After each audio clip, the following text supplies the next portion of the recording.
ক্রীড়ামন্ত্রী আগেই জানিয়েছিলেন সেই মতো খুলেছে মেসি ফাইলস। একেবারে যুব ভারতী কাণ্ডে যে সেই ফাইল সেটা খোলার পর সরাসরি প্রাক্তন ক্রীড়ামন্ত্রী অরূপ বিশ্বাসকে নিশানা করেছেন আয়োজক সংস্থার প্রধান শতদ্রু দত্ত।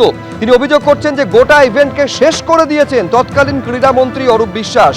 অরূপ বিশ্বাস এবং পুলিশের ব্যর্থতার জন্য যুব ভারতীতে সেদিন চূড়ান্ত বিশৃঙ্খলার পরিস্থিতি তৈরি হয়েছিল। 30টি অ্যাক্সেস কার্ড দেওয়ার পরেও আরও অ্যাক্সেস কার্ডের জন্য চাপ দেওয়া হয়। অরূপ বিশ্বাস সেই চাপ দিচ্ছিলেন বলে পুলিশকে জানিয়েও ছিলাম। নিজের আত্মীয়কে অফিসিয়াল বানিয়ে দেওয়া হয়েছিল সেই অ্যাক্সেস কার্ডে। অরূপ বিশ্বাসের অন্তর্ঘাতেই পণ্ড হয়েছিল মেসির অনুষ্ঠান বলে অভিযোগ করছেন উদ্যোক্তা শতদ্রু দত্ত। আমরা এই মুহূর্তে বিধাননগর সাউথ থানায় রয়েছি। শতদ্রু দত্ত, যিনি মেসির ঘটনায় গ্রেফতার হয়েছিলেন, পরবর্তী ক্ষেত্রে তিনি অভিযোগ দায়ের করেন বিধাননগর দক্ষিণ থানাতে, এবং সেই অভিযোগে রাজ্যের প্রাক্তন ক্রীড়ামন্ত্রী অরূপ বিশ্বাস, রাজ্যের প্রাক্তন ডিজিপি, তৃণমূলের রাজ্যসভার সাংসদ, আইপিএস অফিসার রাজীব কুমার থেকে শুরু করে জুই বিশ্বাস, একাধিক ব্যক্তির নাম ছিল। আজকে আমরা কথা বলে নেব। আপনি বেশ কয়েকজনের নামে অভিযোগ করেছিলেন।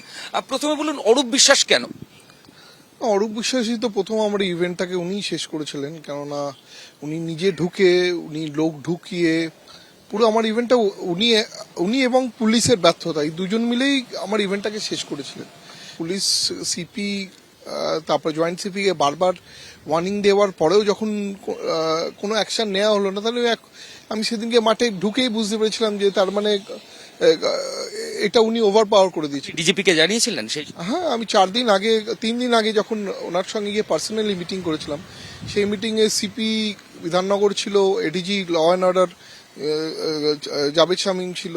আমি সেদিনকে পরিষ্কার বলে দিয়েছিলাম যে উনি আমাকে চাপ দিচ্ছেন অ্যাক্সেস কার্ডের জন্য। আমি অ্যাক্সেস কার্ড কিছু দিয়েছি, আর আমি দেবো তো দিয়েছি।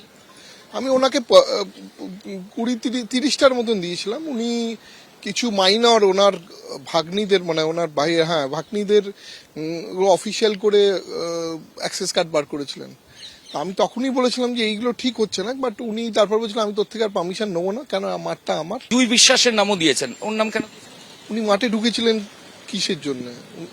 অরূপ বিশ্বাসও যেরকম শোফলোতে ছিল না, জুই বিশ্বাস তো মাঠেই ঢোকার কথা ছিল না। ঘটনার পর আপনি এয়ারপোর্ট থেকে অ্যারেস্ট হয়ে গেলেন, এবং ডিজিপি সেই অ্যারেস্টের পেছনে, তৎকালীন ডিজিপি একটা ভাইটাল রোল প্লে করেছিল। উনি পুলিশ পাঠিয়ে আপনাকে ওখান থেকে তুলে আনলেন।